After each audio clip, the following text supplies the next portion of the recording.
And so it wasn't hard to rope me into this, and I'm really glad that I did. I think you guys will be really impressed with what you see today. Thank you, guys. All right. So I want to answer the lingering question that might be out there, what exactly is OpEx? So it's a mouthful. Actually, it's Process Improvement, Operational Excellence, Training Institute, Pilot. So this was round one, which just means round two, which will be starting in the fall, is going to be even better because this is my continuous improvement project. So sorry, cohort one. But what that means is the goal really for process improvement is so that we can have efficient and effective processes, so that students can focus on learning, faculty can focus on teaching, and then administrative staff can focus on running optimal operations. So the OpEx program, each of these individuals applied, and in order to apply, you had to get supervisor approval and also propose a project to work on, which is what we'll hear today throughout their presentations. It was a total of 20 hours of classroom time, so it's 5 4-hour sessions. This presentation is session 6. So I know that you'll hear about all the projects and the time that was spent on that, and I want to, for all the supervisors in the room of these folks, thank you so much for allowing your folks and your team members to participate in this training, because I know it was a time commitment, and it was also saying yes to change that might happen in your areas. So the learning objectives, to gain a pretty basic understanding of lean and process improvement components, to have the opportunity to do hands-on application. So really you learn something, and that's why we met every other week. So you would have the opportunity, they would have the opportunity to go back to their spaces and actually apply what they learned in that previous class. And then get exposure to team building, group dynamics, facilitation techniques, and change management. Why change management? Because when we're talking about change, we are talking about people. And we are helping people navigate through change.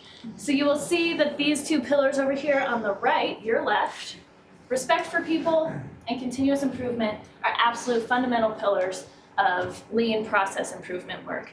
Respect for people goes beyond just saying like, yeah, I want to hear your ideas, but it's engaging people in the problem-solving process to get to the root cause and build solutions around that root cause. So I don't want to take any more time up from the participants, so we're going to launch right into the presentations. Again, I know 2 hours is a long time, so I know some of you would say you need to pop in, and feel free to pop in and pop in between presentations as needed. So also a big thank you, I would like a round of applause for the presenters themselves today.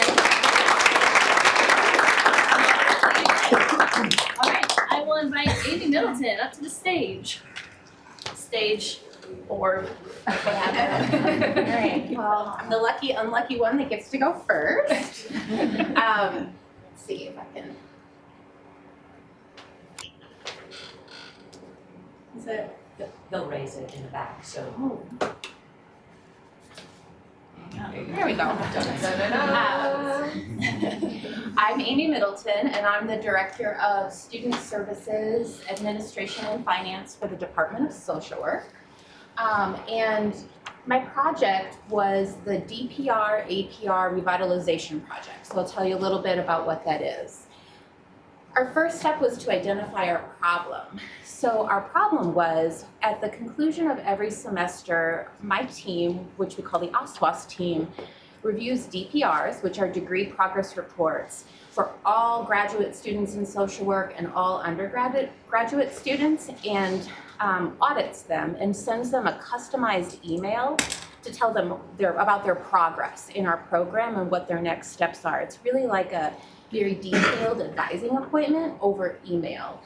And since we started doing this way back in 2004, we started to see our retention go up, our head count go up, our CHP go up, and we knew this had something to do with it. So it has a lot of really great value to it, but as we got bigger and bigger and bigger, we suddenly couldn't keep up with it anymore. So we estimate that it takes us about 630 hours a year to get this project done, which is about $15,000 in salary.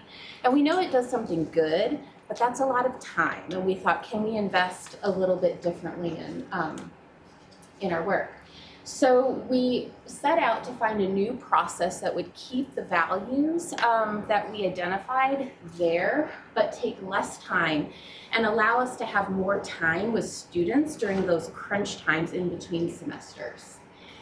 So we started to identify our current state, and that was to identify the participants. So this is the OSMOS team, and they're here, so they could just wave maybe. They work very, very hard. And we used a couple of tools that we learned from the OpEx training. We used a SIPOC, and we created a detailed flow chart. So here's our SIPOC. And you'll probably hear more about this today, but it's identifying suppliers, your inputs, your process, your output, and your customers. And then we got to work outlining our really, really detailed flow chart. So this is the team working on that. It took a lot of hours to get this done, right? But we recognized just how complex what we were doing was, and also how many mistakes were possible because it was so complex. Then we identified what data we needed to really understand our current state. We had our time that it was taking. We also had our student data, retention, head count, CHP. We had some qualitative data, which was about employee morale. What does it feel like to do this process? And then we did a survey to ask students how it felt to receive one of these APRs or emails. So we learned that it takes a lot of time. We learned that it helps support students. We also learned that it was really hard on us. This was a daunting task. It took a lot of time, and it wasn't really fun to come to work doing this. And we also learned that students really do gain a lot out of this, but they were frustrated that they couldn't get appointments with us while the team was heads down getting this work done. As I said, we identified our gap analysis. That's the next step in the process. So we went through our detailed flow chart, and we identified our waste. We identified all of the places where we could find opportunity to do better. And we collected our values. So we know that it works for students. We know that it keeps students connected to us, but with some faults. And it's really good for enrollment management. So we know we needed to keep those things. So then we set out to identify our future state. So how can we do this better? Are there ways that we can take pieces of that really long flow chart and spread it throughout the academic year so that we weren't responding to crises so much after each semester? And this is where we are. So we're not completed with our project. This is a huge task for us, and it's actually to the level of a culture shift for us. So we know that it will take some time. And the way we decided to begin to tackle our future state is to go back to that SIPOC where we identified our customers. And our customers were students, number one, our Office of Field Education, so we're telling them who's starting internships, our grant services, myself for enrollment management, our faculty advisors, and our team. And we answered these questions for each of our customers. What do they need? What do they expect? When do they need it? And how could we do it? So our next step in the process is to really start to brainstorm those hows, lay them out. We'll use tools that we learned from the OpEx training to rank and weight those hows, and we'll get to work prioritizing our next steps. As we move into implementation, and as I said, it's a cultural shift, so we will need to stage or scale that implementation and identify how we can roll it out in stages. Collecting data all along the way so that we're sure we're not harming our good student data. So our reflection, I think it was a great process for us to go through. It was a great thing for the team to work on together. Everyone was really invested and interested in the process. And it gave us a framework to just spend time and focus just on this. It's so tempting to say we're so busy, we have so much to do, and to keep putting this off. But we cleared out away meeting time, and we really tackled this together. And that's it.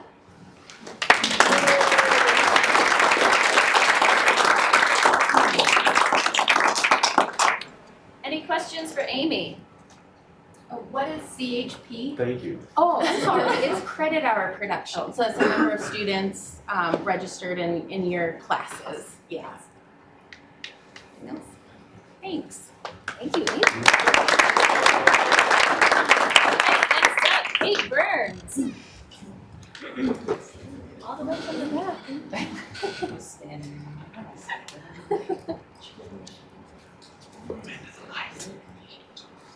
Bring it up.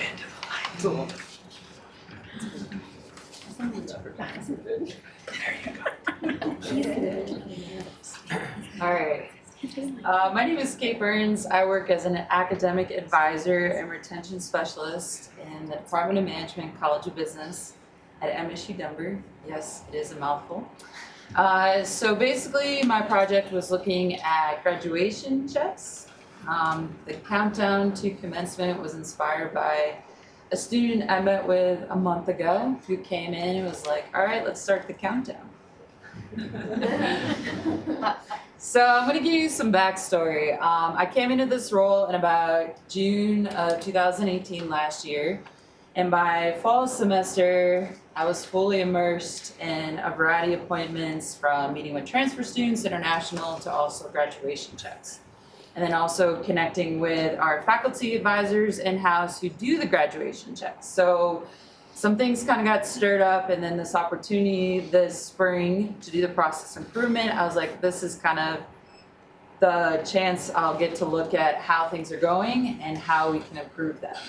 So my scope and problem is really looking at our seniors that are about 100 to 120 credits who are nearing graduation, and looking at our particular department, our staff, our advisors, and our faculty, and really looking at kind of what their appointments look like, how they come in, and hopefully lessening the back and forth, and therefore leading to overall completion, graduation, and those wonderful topics in higher ed that are known as retention.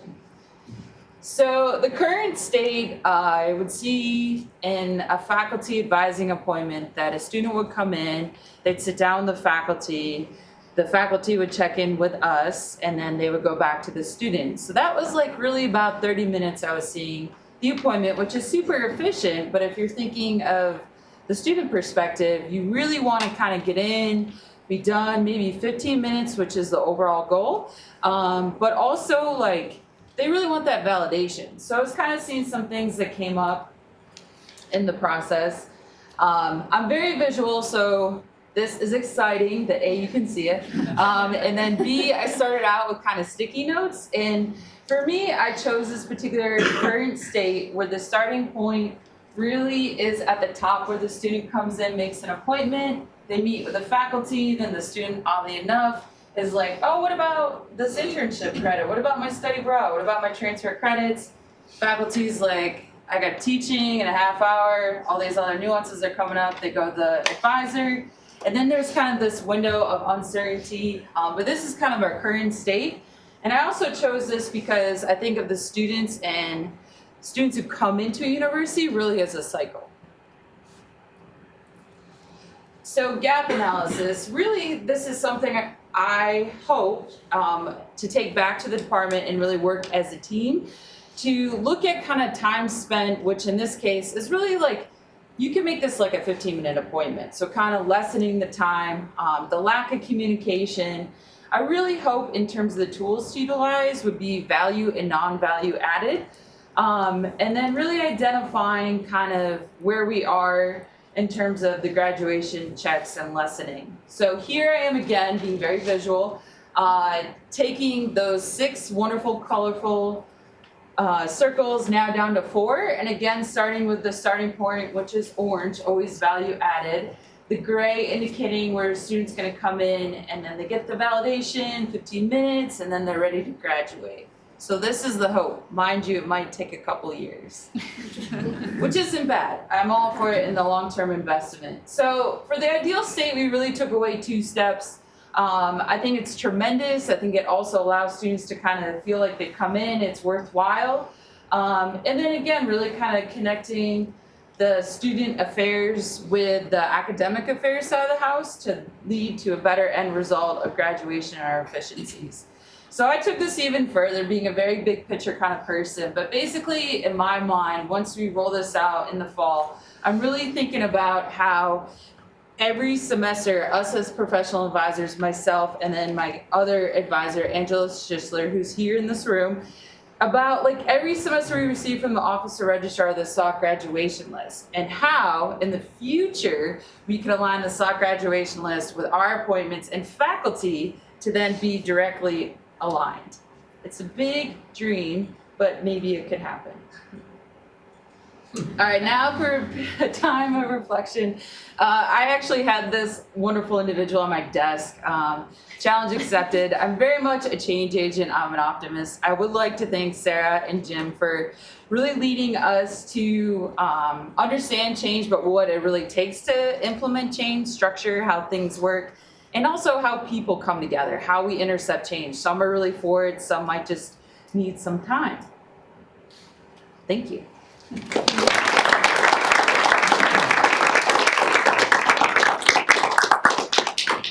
Any questions for Kate? Were you able to input any of your changes in the current graduation cycle? I have, yes.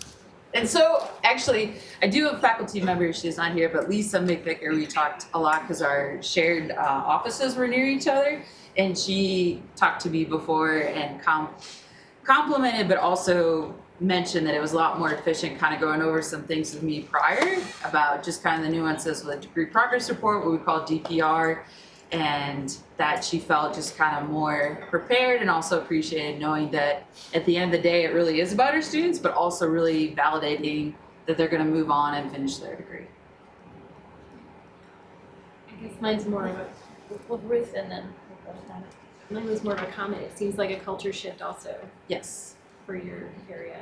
And there, you have a lot of faculty we that do. do advising. So. And our faculty are very much involved, and so it's nice to kind of feel like in the future we'll really be collaborating, coming together, and there is really that shift, but also for those faculty to kind of really see that end result too.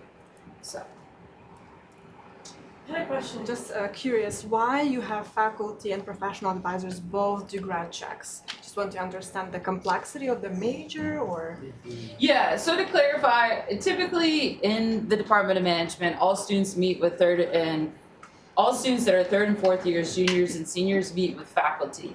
At times, students loosely will use graduation check in their Student Success Collaborative SSC in their appointment to identify with us, as in myself and Angela, who are the first and second year advisors, to want to kind of have a completion timeline.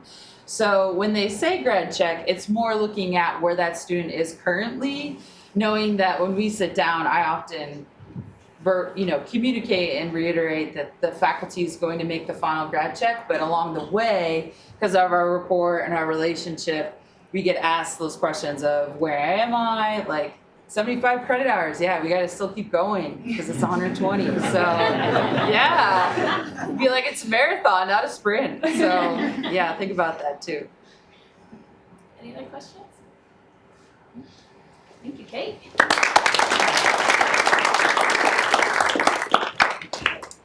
Joanne.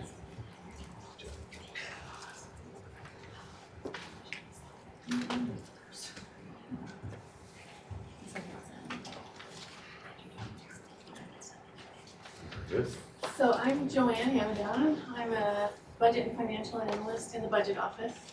And the process that the project that I chose for this for the project, sorry, I'm totally nervous, I have stage fright, is the capital project approval process. I chose this, first of all, because my supervisor asked me to look into what were the best practices surrounding approving capital projects. I found that it's directly tied to our mission at MSU Denver because there's specifically a goal in our strategic plan that says that we need effective, efficient, and transparent processes for allocating resources. So this definitely applies to the area of capital projects. It was obvious to me that we needed to do some improvements here because I saw some confusion and lack of coordination and communication, especially among their 3 different offices that are involved in the process: the facilities, the budget office, and accounting office. So simply stated, my problem statement is that there is no standard approval process for capital projects. This slide shows my rough draft, my first attempt at the current state map. And because there is no process, this was a very challenging step when you're trying to show a process, but it's done differently depending on the project. It was really hard to map out. So that's what I discovered, just that there wasn't a defined process. And I had to also determine what my scope would be, because there are some sub-processes that happen as a project's being reviewed and approved. For example, getting the budget into Banner, and then at the end of the project, you need to make sure that the project is closed out and that no information then will go through to that location code in Banner. During the data collection phase, we looked at the current state map and I tried to identify some pain points. And mainly that was the surprises that happen because there's not a specific process in place. It would pop up, okay, all of a sudden a project that you thought was going to be X amount of dollars is now going to be 20% more. Or possibly the scope of the project changes and not everybody's aware of it, not everybody's on the same page. And also the dates. Sometimes the timing of the project will be a surprise that things are delayed and things get pushed out. I'm still working on collecting anecdotal information on what the process is, again, because there isn't a very defined process. So I still need to go back. I'm kind of at the beginning of the phase, even though we've been working on this for some time, because I have to go back to the current state and try to collect more information about all these different processes that are happening. So the gap analysis is basically when you look at the current state map and you try to identify where there are inefficiencies and waste. What I found, my project was a little bit different than a lot of people in our group because it's not a very manual process. And also, so it's hard to quantify what those wastes are. I can't say it's too long of a wait time or so many applications are getting processed or not getting processed. It's more about the inefficiency and the frustration that results from inefficiencies and the lack of being on the same page, a lack of information. I did find some value-added steps, but they were inconsistent. So for example, VP approval getting VP approval for projects sometimes happens, sometimes doesn't, sometimes happens in the beginning, sometimes a little later in the process. And then determining the priority of the projects is kind of informal. It's not really assessed against a standard set of criteria. This is what my first draft of what maybe the future state map would look like. I haven't involved facilities and accounting, but that's definitely something that I need to do in the future after I've redone my current state map. So this is kind of jumping way ahead, but what I did was I used a tool called a benefits exploration map to identify where are the benefits that can happen by changing the process and who are the stakeholders that it would affect and how would they be affected or hopefully improved by the process change. Excuse me. So what this map shows is that hopefully there will be a new logical flow that will include official approval and that it will be documented and there'll be improved communication among the areas involved. Right now, not really in the implementation phase because again, I'm going back to the current state map and then the future state map and getting all the stakeholders involved so I can get do a better job, I guess, at determining what the future state should look like. But just by the attention on this area that we needed to work on this, already we've seen some improvements. For example, facilities is already developing a project tracking spreadsheet that will be a place for approvals to be documented and changes to be documented. And then a summary spreadsheet of projects. Also, budget and accounting have been working together to get a consistent process for closing projects out. At the end of the project, the location code has to be closed down and that kind of thing. So those are some things I've already seen happen even though I'm not in the implementation phase yet. And then I think the biggest metrics that we'll be measuring to determine whether this is really an improvement is I think we're going to see a big decrease in the level of frustration and tension that happens at some of these meetings where people are confronted with surprises related to capital projects. Some things that still need to happen is to identify who the process owner should be for the project. It's kind of me right now, but only because I kind of took this on as my improvement process. But could be facilities. To involve them, as I said, again, in redeveloping the current map and the future state map.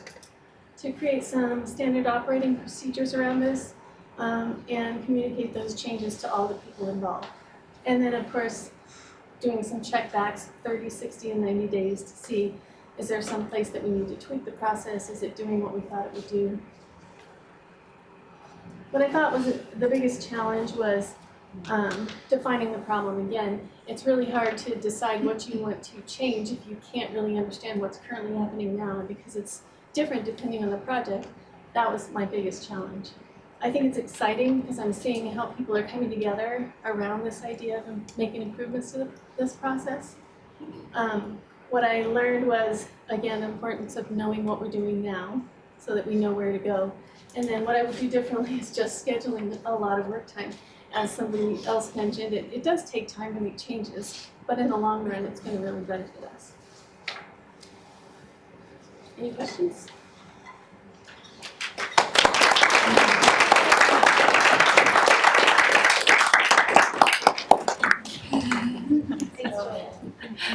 Thomas.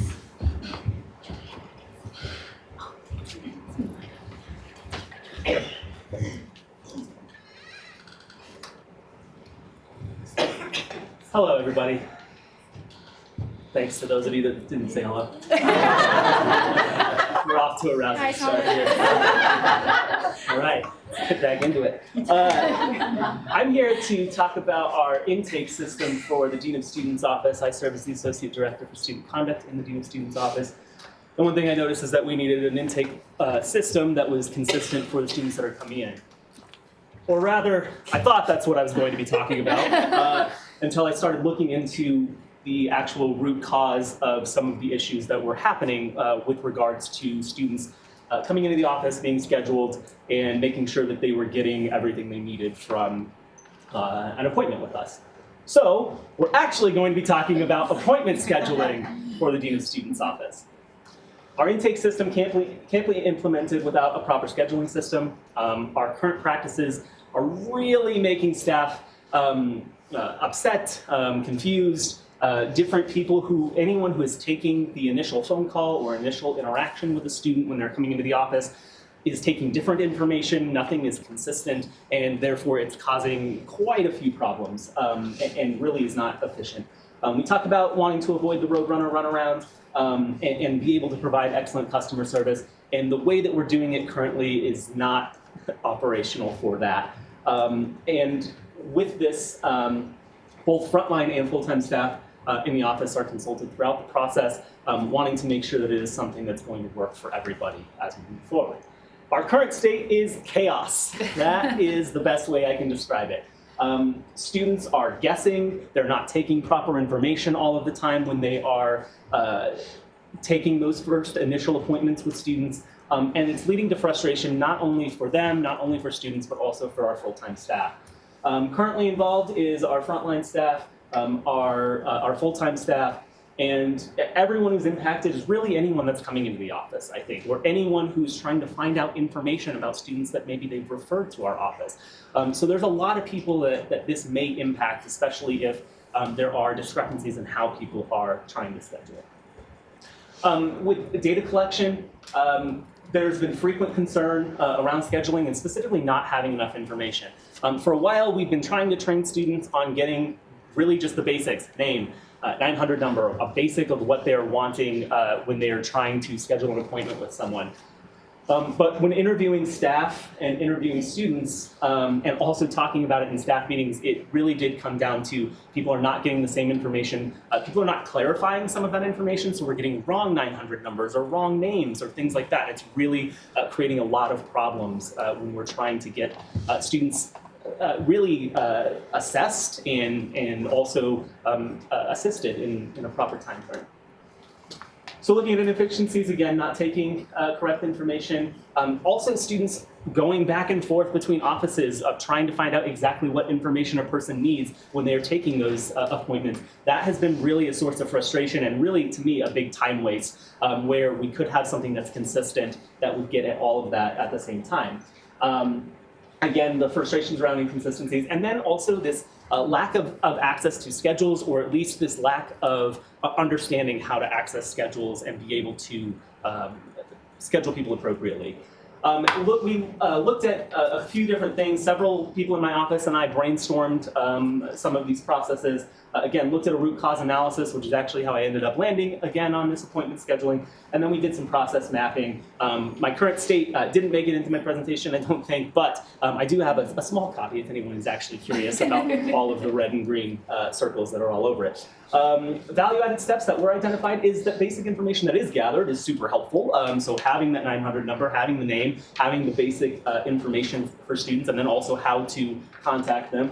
And specifically, we need to know why they need to meet. The office has several different functions within it. And so we're not all meeting with students for the same reason, so we need to know exactly what a student is coming in for. Now, we may find something in the course of that meeting that changes the dynamic of how we need to meet with that student, but we need to know initially why we're reaching out to them and what they're needing from our office. So our ideal state would offer a consistency to student scheduling. Students are getting scheduled in the same manner as much as possible, and we're getting the exact same information that we need to be able to meet with those students. What I've looked at is the utilization of the Navigate scheduling system, which some departments use on campus to have students schedule themselves or to have students be scheduled. It's something that I think would work really well for our office and something that I think could be much easier than kind of the current system that we have. And the information that's provided will be directly given to staff. Students will be given appointment reminders. There's a lot of real benefits to utilizing the system. Again, a lot of this came up with just discussion with staff as well as brainstorming, and we hope to further use kind of the 5S system. Let's really make sure that we are continuing this improvement and constantly making sure that we're following up. So one of the things that we're looking for implementation is actually utilizing an iPad scheduling system. There are several departments on campus that utilize some sort of iPad. However, while I was researching the intake process, I found that there's a lot more that have iPads that are not using them. So hopefully we would get them and use them. Work with IT to add our staff to Navigate to make sure that we're able to connect our calendars and get that going. We're in the early stages because this was really something that came up at kind of the very end of my project. But the capability for scheduling really does appear to be closer to reality than it was in our current state. And having that better procedure really allows for better customer service. Again, for sustaining those, we need to continue our assessment. We will do a monitoring at 30, 60, 90 days and make adjustments as needed. There are going to be staff in our office. I already know from talking with them that the scheduling system is still not going to meet their exact needs. And so we want to make sure that we're constantly assessing and reevaluating there. Staff will be surveyed on experience with the new system. They'll have a voice in those continued improvements. And then the actual implementation at the front desk and adding iPad functionality is our next step. In looking at reflection, limitations again include staff differences and what they need from these processes, the feasibility of our current software and matching our software with our actual conduct system, which is a third-party vendor, and making sure that information is kind of getting into both systems. And then also myself changing the project right at the end of the project, also a limitation. Most challenging piece for me has been staff buy-in, especially because our office is splitting into multiple office areas. And so we're looking at something that can be functional for both areas as we are doing that. The most exciting piece was learning that there's capability and usability for students to be able to input the information that we need for those meetings. I also learned that a lot of these processes need more patience than I initially assumed or I was initially wanting to give. And I may start my scope in a smaller target area in the future to allow for some quick wins rather than some frustrations. Any questions? I have one for you. How are your team members learning on like new technology systems or new process inside that, especially with your area being broken out into different places? Yeah, I think that there is both hesitation in finding a kind of common ground there, but I think there's also the idea of ending that frustration around not having these inconsistencies in scheduling, I think, is making people buy in a little bit more as we move closer to that. So a lot of folks are talking about getting this buy-in, just as you did. What are like some of the key skills that you've been using to get buy-in from the different stakeholders in the process? I think for myself personally, it's I'm doing the work up front, and I'm gathering the information that I think is needed to be able to present something that's feasible up front, and then being willing to accept that feedback from myself. I think it's modeling that and being excited about potential options. That for me has been really key. There are times where that's not going to work, and people are just like, we're stuck in our own area, and that's okay. And I'm sure several of my team members will attest to some frustrations in that area. But I think it's just constantly showing what's possible in that arena. That's what's been good for me. I'm actually going to open up that question to any of the other participants on buy-in, getting other folks buy-in. Do you have anything else to add? Executive sponsorship was really helpful for my project, for leadership just from the very beginning to be behind what I was working to do. Sometimes for me, buy-in is a little bit more helpful if I already have something tangible to show. Instead of just like me talking about it, I have to almost kind of give an example, and then they're like, oh, so that's what you can actually do. When you were talking about it, it just didn't make any sense. So sometimes showing rather than speaking about it kind of helped with my buy-in process. And to ultimately get that buy-in, the other team members have to recognize that there's a problem, that there's something that does need to be improved. So also just that knowledge is really important. That's not a question. Yeah, so what is your current system right now? Just like Outlook or something? Basically, yeah, it's Outlook when they use it. Sometimes students are scheduling folks through the Outlook calendars, which they do have access to be able to do. But sometimes they're just taking messages, and while that can be good, and sometimes we don't need to meet with everybody. If you saw my process map, you'd see that there's some inconsistencies there.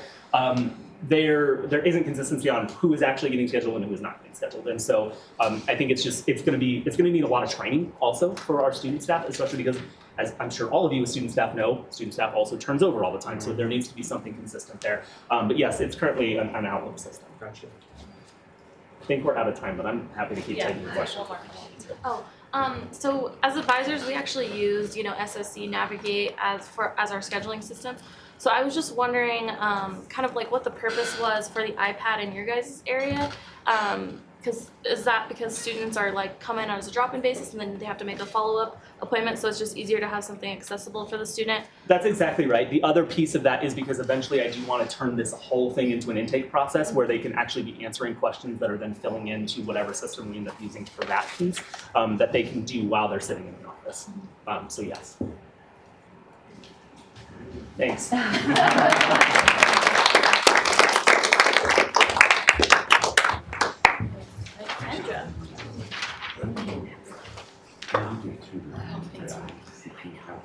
This is much more intimidating.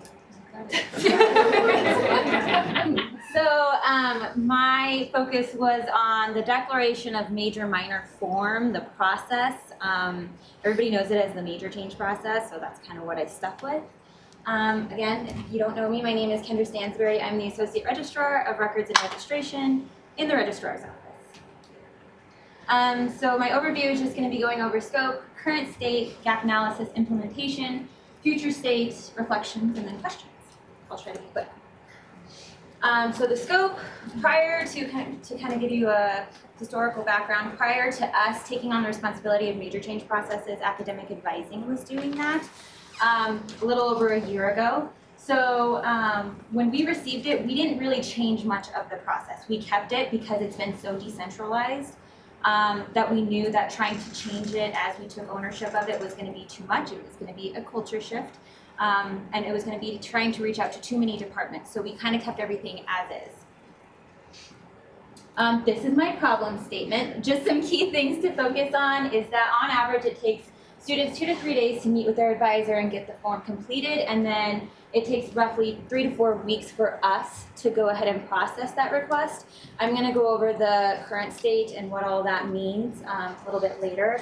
But some of the barriers for students would include registration restrictions, delaying financial aid disbursement, and graduation discrepancies. And so this is an overall big problem, but it's essentially just the time that it takes to process the requests that we were trying to focus on. So this is the current state, and again, keep in mind, because it was decentralized and because other departments process their own major change requests, this is just the current state for our office and how we process. So the green is the value added, yellow is necessary, not much values added, and then the red is waste. So you'll see that there's times that we kind of have to stop during our process in order to notify students because either a form is incomplete, either because it's missing information. We go over a curriculum table, and so if curriculum is not in there correctly, then we can't process it. So some students require concentration. Sometimes there's an incorrect concentration based off of their catalog year. So we're either reaching out to an advisor, we're reaching out to the student. So again, it delays. So when we say 3 to 4 weeks for processing time, that's if everything is perfect, if we're able to understand the form correctly, if we have the advisor's signature, the student's signature, and it's an easy process. And this is the current state and gap analysis. So some things to keep in mind is that when we took over the process itself, we didn't get any additional resources. And we didn't know what the processing times were before. We didn't have any data or any information to know when were the peak times for this process. What does this look like? How many people does it take to process these requests? How many requests do you receive? So over the last year, roughly, this is kind of what we've developed in what it looks like for all of the other processes that we do within the records and registration team, as well as the major changes. And I don't know clickers, so if you'll see, this maroon one is the major change requests that we receive. So you can tell that it's quite alarming how many requests we receive to process those during our peak times. Factoring in the fact that we don't have any additional bodies to keep up with the processing of requests, on top of all the other requests that we receive. And that's processing by month, so you can see the peak times and when we receive those, typically around registration and when classes are starting, and then you'll see it by term. So with the implementation of this process, I didn't do much. I say we because I've been talking through this with my team, the records and registration team. So this was definitely a team effort. This wasn't something that I did all by myself. So when we were talking about this, in a perfect world, we wanted to do an online form, but that was a little difficult. So we modified the current form, and this is the form that academic advising was using prior to us taking on this responsibility. So we made sure that it was PDF fillable, so advisors and students can fill it out online. And then we tried to encourage students to send that to us electronically, because some of the things that we've noticed is that some departments will wait to turn those in, and so again, it delays the process to fulfill those requests. So we may get a handful of them in person, maybe a week after the student had already completed it with their advisor. So we've tried to encourage departments to turn them in through email, and then we've also offered workshops to advisors and admins who process the major change requests, because we noticed that there were some errors and inconsistencies in how the other offices were processing these requests. When we get those inconsistencies, we receive a report roughly every other week or once a month about curriculum changes that were done incorrectly. So then we have to reach out to those departments to say, can you please update this? It appears that it was just not processed correctly. So again, those are just some of the issues that we noticed. We offered the workshops. And while they were successful, we realized that in a future state, we want a workflow, because this would eliminate all of those errors that we're running into and the delay in time for us to process the requests. So the reflection of my process improvement project is that we have not yet reached the desired target state. While I wanted to try to implement an online form, I realized that that was going to be difficult without getting the support I need from IT. But to keep in mind also, I didn't mention this, but there's already a workflow in their list of many things to do for the major change process. So that is going to be coming down the pipeline in the next couple years, but my hope with this project was to try to at least automate it until that workflow is in place. We did a post-survey from the workshop. Again, while it showed success, we did still see issues, and we still are seeing issues with how other departments are processing those curriculum changes. And some of the things that I've realized is that we have some university-wide initiatives that are going on with the online programs with Matt Griswold that he's working on. So I'm hoping that major change process will be at the forefront of how we automate that. And then maybe we can push along the workflow to happen a little bit sooner than later. Questions? Yes.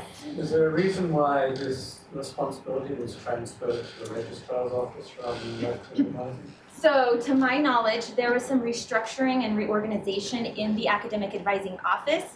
And as a result, they were moving some of those people who were responsible in processing the major changes into other offices. And so they needed somebody to process those. So they gave them to us.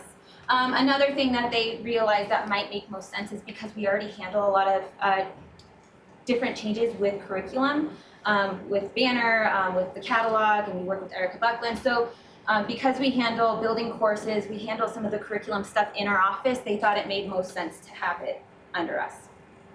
Seems like it would make more sense if they gave you more staff to deal with it. I agree. It was kind of given to us. Why not just I mean, to be very transparent, it was kind of given to us very suddenly, and we weren't really familiar as to what the big reason was. Again, those are just some of the reasons that we assumed. So this was given to us within a 6-month time to really implement it. So, yes. So about a month ago or so, Stephanie had reached out to the advisors, letting us know that your guys' office was going to try something new in terms of not having signatures anymore from students and advisors, but at least if it had the advisor's name. So I was just wondering if you've seen an increase with that in terms of like the forms that you've gotten, kind of without signatures and how that's helped. So in my presentation, I'm going to be quick because we are done with my time. But in my presentation, the PDF fillable was what the memo or what the message was from Stephanie Allen to let advisors know that it's a PDF fillable, that we will accept that digital signature from students and from advisors, but it's not necessarily no signature. So it might have just been a miscommunication in how the email was sent out, but it was just letting you know that we're making that all online and that we will accept an online signature from the advisors. And we have seen not much success. To be very honest, I'm going through a transition in our office, so we haven't been able to really assess how that's been impacted.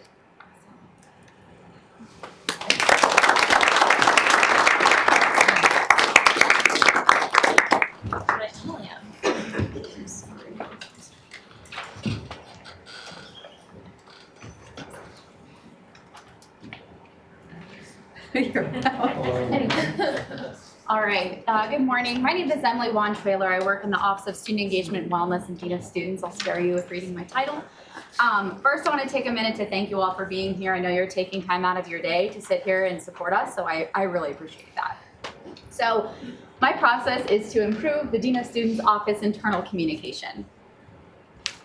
So, basically, our current state is, or our problem statement is we have non-existent communication channels. Our leadership is not sending information or directives to staff in a timely manner, and both leadership and staff are confused on when people are in or out of the office. And this is really problematic as we just went from an office of 9 people to an office of 12 people. So this is who is currently in the Dean of Students office. And this is my current state and gap analysis, so you can kind of take a look at that. I'm also very visual, so you'll see a lot of these throughout my time up here. So basically, some inefficiencies or pain points in our office is a lot of folks like to tell things word of mouth, which then people forget. People kind of pass the buck and expect that someone else is going to share the information, and then they don't because, again, we're humans and we forget things. Some tools to identify these inefficiencies is this current state and gap analysis. So I did some process mapping, so we kind of noted the long wait times or just the general miscommunication between folks in the office. And root cause analysis, that did not make the cut in my presentation, but I did flow chart to really do, like, I understand now that poor communication leads to frustration.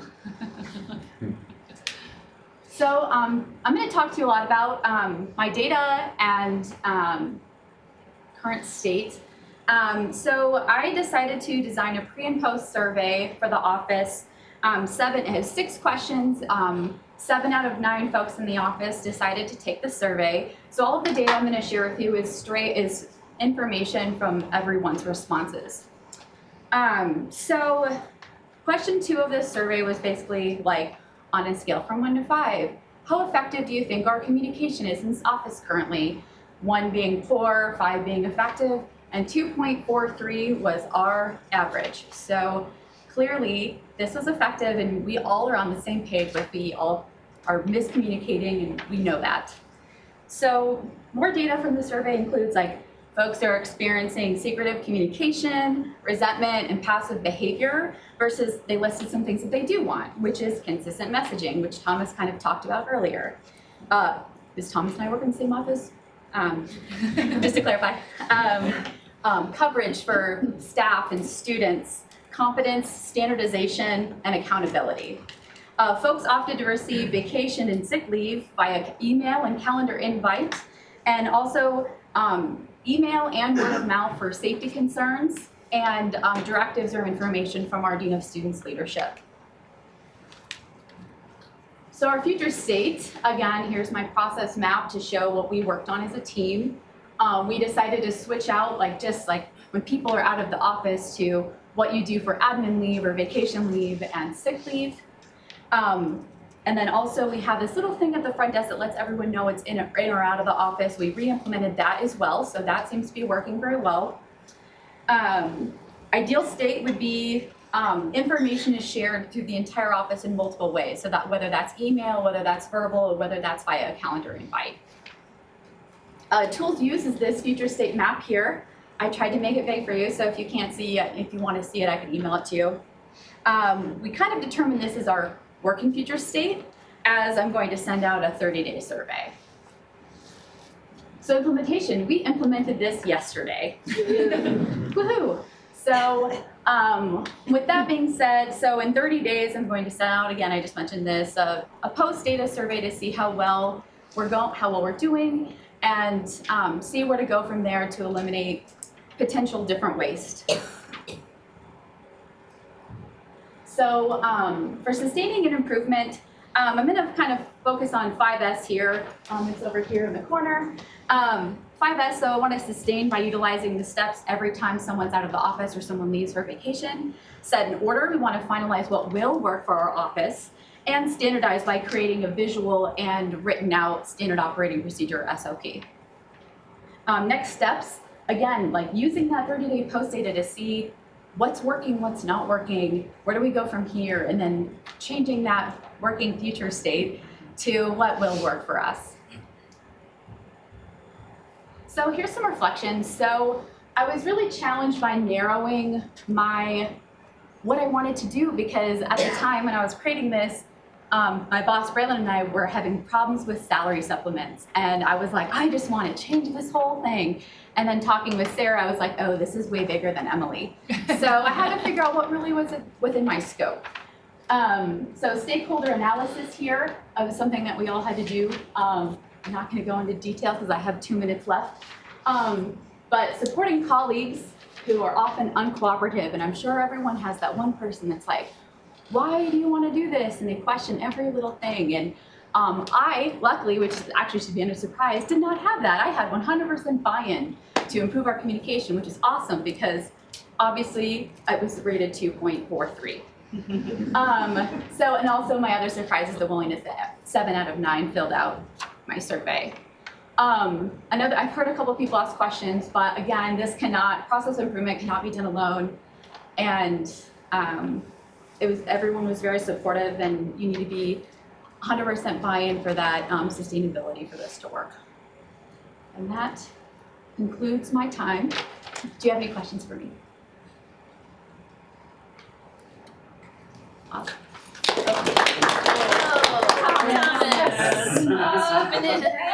I don't even have a question. I just wanted to comment that I appreciate that you cited your sources for your pictures.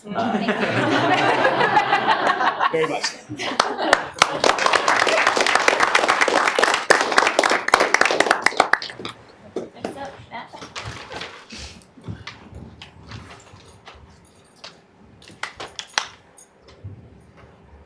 Great, thank you everyone. My name is Matt Hooley. I'm the Senior Associate Registrar for Curriculum and Systems in the Office of the Registrar. And I chose to approach course scheduling at MSU Denver for my topic when working through this training for reasons we'll discuss. So first of all, we need to acknowledge what we're talking about is a very broad and cross-functional process. We're talking about pieces with academic departments, deans, offices, and the Office of the Registrar, AHEC, faculty, and students as a beneficiary of this. So very broad, complex project, and beyond these specific reasons we'll discuss, just understanding from a general sense that the reason I chose this is it's a process that I inherited when coming into my current position, and it hadn't been looked at in a very long time. So I think also with that in mind, understanding that it's a very mission critical output, we're talking about ultimately creating the schedule that allows students to plan and register for their semesters. And so in terms of specific things we're seeing in my area, there is a large volume of manual processing that's happening in multiple information systems. And just thinking about some potential waste that we might find with this project, there could be extra work generated on all the departments, and also things like our final exam is not currently published until the 5th week of the semester. There's the potential we might be presenting an incomplete class schedule during the early critical timeframe when students are registering, which could in turn create barriers for student enrollment and potential downstream effects on enrollment and retention metrics. So it's a very there's a potential for a lot of value if there are issues with the process. Here's the current state map. So you can see I did a cross-functional flowchart. And just taking a look at this quickly from a high level, you'll notice there's a few different outcomes, one of which is prior to registration, we're publishing the class schedule to the Student Hub. And then, as I mentioned, around the 5th week of the semester, we're publishing the final schedule for faculty and students to view. In terms of data collection, so one of the issues when thinking about potential areas for improvement is related to class adjustments with what my area processes. So we can think about that in a few different ways. One is sort of the cadence with which we're receiving those adjustments. So those are happening from the period 4 weeks before registration begins, and we usually see those taper off around the 5th week of the semester. In terms of quantity, which is a more important aspect to that, we measured and for fall 2018, we received 140 class adjustments between the close of the open departmental scheduling period and the start of registration. So just thinking about this part of that bigger process map, we're essentially going through this loop of adjustment, hundreds of times for any individual semester. So, in terms of how we could measure this in other ways, I mentioned total adjustments process for a term. There's going to be some difficulties with this as well because we do have a fillable PDF that these are collected with, but it's also through that coming through email, so difficulties with measuring possibly total number of emails generated, total time to finalize adjustments for a semester, which again was that period or the cadence with which we're doing adjustments as students are registering.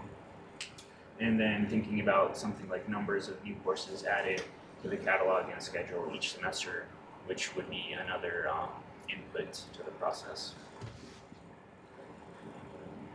So in terms of outcomes and next steps, through going through this process and with the support of supervisors and leadership with surfacing this issue, I think it will be important moving into the future to continue to sort of elevate awareness about thinking about this process, understanding my office cannot do this all alone. We're simply one agent in a very broad cross-functional process. So with that in mind, we'll need to continue to get buy-in.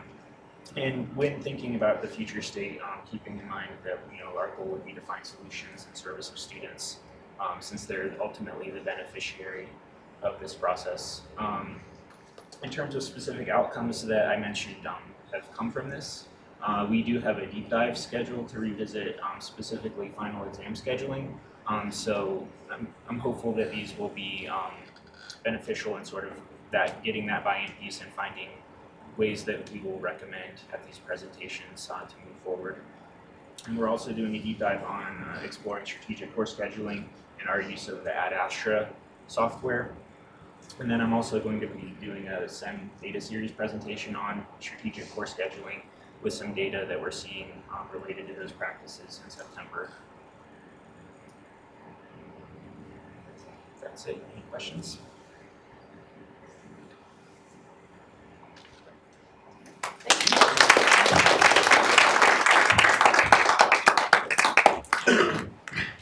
Welcome, Megan. Hello, everyone. Can you hear me good? I want to make sure I'm talking good. So my name is Megan.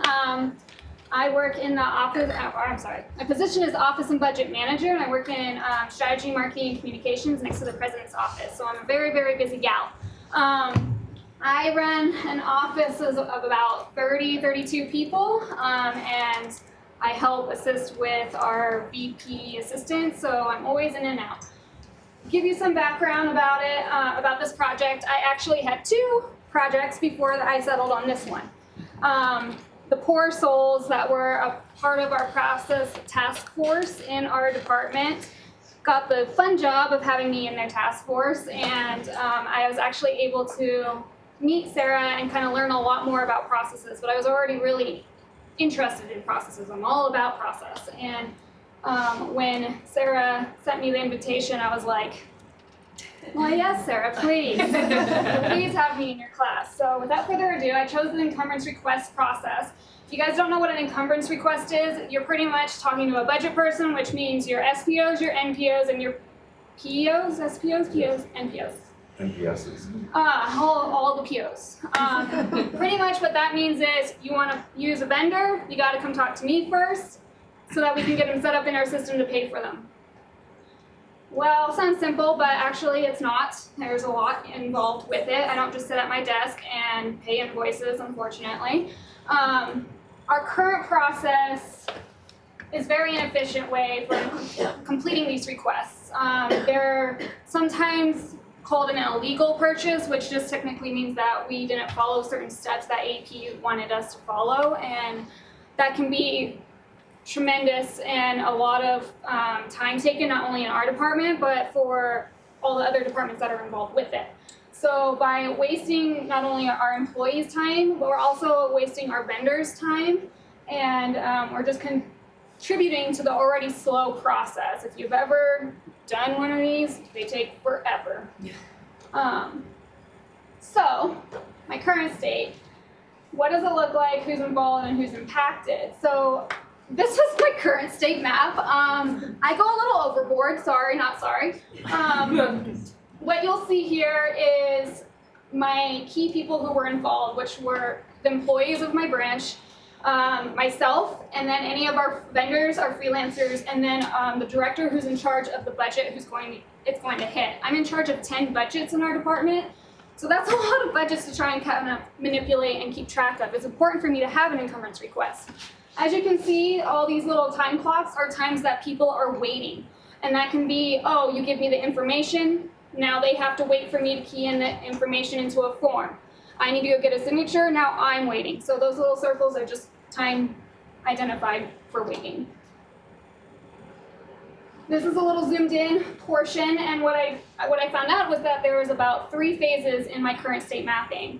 There was gathering missing information, and this would be if someone came to me and they said, hey Megan, I want to work with this vendor. Okay, great. Where do you want this to be paid from? How much do you want this person, to be set up for? Are you planning on 2,000? Are you planning on 500? What is all this information? Sometimes they would only send me partial information, which went back in this repetitive loop of, hey, I need this, hey, I need this. So it was a tremendous time wasted. The next phase was approval. So once we finally gather all of that information, and I'm actually able to fill out the form, I needed some way to get approval from the person's budget that it was going to hit eventually, right, when the invoice comes in. So that could take time. If the director is busy, if I'm busy, if it gets lost, several things come into play in that. Then we finally get to phase 3 where the actual work happens, and then we actually get the invoice. We finally made it. This goes a little bit faster, and as you'll see, I started looking into the type of data points that I needed to really think about when I was looking at those big 3 phases. And really it was the time that it takes to complete my form, the time taken to actually fill out the form, the number of encumbrance requests we get, and then also the number of corrections to those forms. So if we created one, how many times did people come back and say, oh wait, Megan, I lied, I actually need 500 more from that. So, again, I did the number of new encumbrance requests, which was a total of 168 from the beginning of the fiscal year to current. The number of corrections out of those were about 44. And then if you calculate that out, the percentage, we're doing about 26% of corrections in our encumbrances. That's a little bit crazy. This is about the number of NPOs that we create, the SPOs, and the POs for each ones. Doesn't seem like a lot, but when you're doing it in real time and you have a lot of other tools, filling out a form is your last priority. So then I looked at POs, which is a slightly different process. You push it through to AHEC. It takes a little bit longer. On average, it was taking us NPOs and SPOs 7 days, and PRs and POs for 11 days from the time I was notified to actually submitting it to AP and AHEC to run through those processes. For me to actually get the notification and have the STAR actually work and have the vendor actually start working, it was about 17 days to 22 days. In our office, that's far too long. We are a very quick, fast-paced project.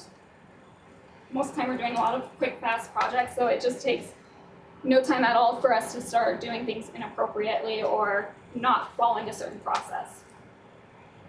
It takes on average 10 to 20 minutes to fill out a form. And if you calculate that out, it's about 28 to 56 man hours to create 168 forms. That is kind of a lot of time for a one-person job to do on a weekly basis, so it's just kind of tremendously outrageous. This is my current state with 62 total steps. Okay. So as you can see, there's a lot of waste in the beginning. A lot of it was just that repetitive work that I was talking about. The green identifies actual value added. And I actually used a tool called SmartDraw to do this. But for my future state, I condensed it down to 37 steps, and we removed a lot of that red waste in the beginning.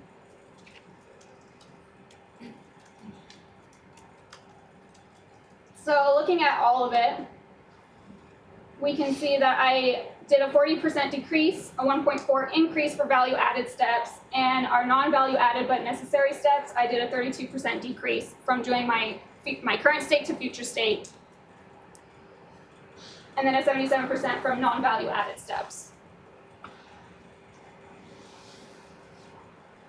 Currently, I don't have my future state fully implemented yet. I'm in the middle of fiscal year end throws, so bear with me. I hope to have more data at the end of August as I move forward.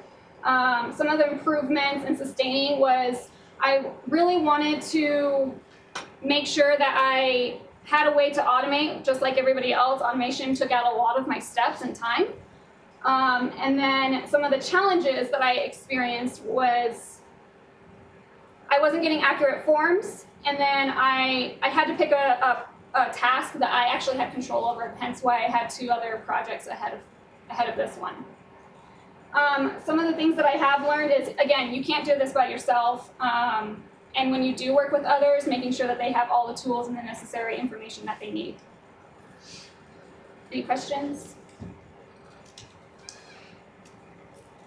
Yes, Chris. I'm amazed at how you manage all of these things, the work we're making. You're a rock star. Thank you.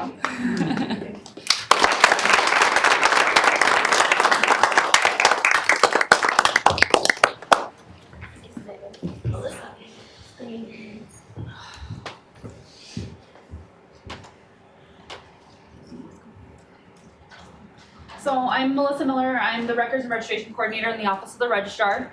So I oversee the front desk, so I oversee the student employees, and then I also oversee the day-to-day operations for records and registration. So I focused on student employment, specifically the onboarding and training process. So I came into this role, we originally didn't have anything previously set up. So I came in noticing that the student employees are hired without any sort of training plan at all in our office. Training is scheduled as some issue arises and when I have the time to conduct that training. And then oftentimes topics would be overlooked because we are only training when an issue happens. So this really impacts myself as the supervisor. It takes a lot of time for me to go through all the trainings myself. It impacts the student employees because if they don't feel competent with the information, then a lot of times they can be at work feeling like, why am I here? Because I don't know anything. So that has a lot of impact with our students. And then it impacts the whole office as a whole when we have students who are going to full-time staff because they don't know that information. That's pulling the full-time staff away from doing their job and processing to help students at the front counter when it's something that our student employees should really already know the answer to. And then ultimately, it impacts our students and customers, anybody coming up to the front counter. We could have somebody come up to the front counter with an issue or a question that could generally take like maybe a minute, 2 minutes to answer. And now because of the lack of training, it can take anywhere from 5 to 10 minutes to get that same question answered. So the current state, this is what it looks like now. The student employee is hired. Then within that first week, I request a banner access through IT. Then during that week, since they don't have access to anything, they're doing their mandatory HR trainings. And then I also conduct a FERPA training with them one-on-one. Again, that's all during that first week. And then that's when everything stops. Nothing happens until a complaint's made, an issue comes up, then we're like, oh shoot, we should probably do a training on that. So then I will schedule the training. Now, supervising the student staff is not my only job. So I will schedule the training usually about 2 weeks later, because that is the next availability that I have to schedule that training. Because they are student employees, sometimes they cannot always attend these trainings. They have classes, they have other jobs. So if they do not attend the training, then they will get an email. I send an email out to all my students after every training with the documentation that was provided, some key points and information that they need to know. If they don't attend the training, they are required to read that email completely. And then if they have any questions, they are to come see me so we can discuss what I meant by certain things. Now, all of my student employees, halfway through the term, they will get a survey that is sent to them through Qualtrics. It has a list of all of our forms and processes. They will then rank them so I know what they feel they need more training on, and then what they feel like they are pretty comfortable with. Once I have that information, I will prioritize the training, and then I will schedule it as I'm available. That's usually about an hour to 2 hours once per month. I will try to make my trainings on a Friday since most students don't have classes on Friday, even if they're not scheduled to work. I will make one Friday out of the month mandatory for them to come in. And then of course I give them the option to work even if they're not scheduled to work. It's ridiculous to have them come in and pay for parking for a 1 hour training. So that's currently what it looks like. Now, who is involved? Myself, the student employees, and ITS when it comes to getting them access. And then everybody is impacted when there is lack of training within an office. Specifically our office, as being the custodian of records, we handle a lot of information. And then also, when it comes to the forms and processes, I just looked at a lot of our forms recently, like today, and we have about 30 to 35 student-facing forms in our office. When I do a training on forms, it can take for a 1 hour period of time. I can probably train them on 2 to 3 forms. They're very in-depth. The student staff need to know a lot of information. as I said, being the custodian of records, we handle a lot of policies in our office. So they need to know not only what they're looking for on the form, but they need to know the policy behind why we have this form, so they can provide that to the student and make sure that the student is getting the correct form and not filling out something that is not necessary. So it's a very long process. The current state, I'm currently in the data collection state. I sent out a survey to my student employees. At the time, I only had 5 because they're student employees, so there's a lot of turnaround or turnover. So I looked at the onboarding and training. Within that first week and first month, I had 2 separate questions about that. So I asked what their, how satisfied they are with the training and onboarding that they received during that first week and first month. They were somewhat satisfied, so I'm like, okay, not as bad as I thought it was gonna be. And then I asked, currently, what is your current state? How comfortable are you with the knowledge that you have about our processes? And they said that they're somewhat to extremely comfortable. So that's fantastic. However, with some open-ended questions that I had, I asked them what is the recurring pain point, and that is that we are consistently understaffed. So now that I realize this is not really the main issue, so training's not the problem, the fact that we're understaffed is the problem. So looking at that, the current state mapping was a huge problem for me because we didn't have a process. What I learned, it's not really the issue, is what I thought it was, just like you've heard with other of my cohort members. My project is now changing because that is not the big issue. Next time, I'm gonna pick something a lot smaller. Again, you've heard that from other folks. I picked a big topic, onboarding and training. And now I'm going back and I'm doing this all over again. I'm gonna start from the very beginning now that I realize that staffing is the issue. And now I'm gonna start looking at the current state of what the staffing looks like. And because we can only hire work study eligible students, that is what I'm looking at. So, questions? Yes, Kate. I was gonna ask, how do you hope to improve understaffing? Notifying more in advance, or have you thought about that? So when I came into this role, I came in with 0 student staff. We had turnover as I was coming in. We had some graduating and some who just decided that they didn't want to work here anymore. So all of my student staff this semester was their first full semester here at our institution. So I didn't have seasoned staff either to help with the training. So there were frustrations with that, and then some staff have left. But I'm gonna start looking at being a little bit more creative with funding. So hopefully we can try to find some way to hire students other than work study. Having just work study students, we have to have a lot more students because they're very limited on the amount of hours that they can work in a week because they don't get paid. You know, we have the minimum wage going up, but we're not getting more funding. So that reduces the amount of hours. So I'm starting to look at other ways to promote that we are hiring, and also looking at creative ways to get additional funding so we can maybe potentially hire hourly. Yeah.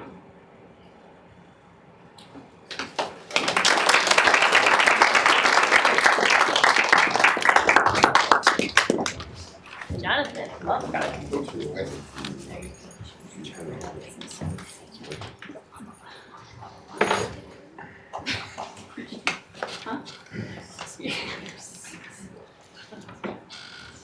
Hello everyone, I'm Jonathan Colón. I'm with the Office of the Registrar. The project that I took to the Institute was Prospective Transfer Credit Evaluation. And the reason why it's titled Prospective Transfer Credit Evaluation, not Prospective Student, is because it is a system that would be for current students, it would be for advisors, it would be for department chairs to access a system, an online site, to take a look and plug in a course and see how the credit may have transferred to MSU Denver in the past.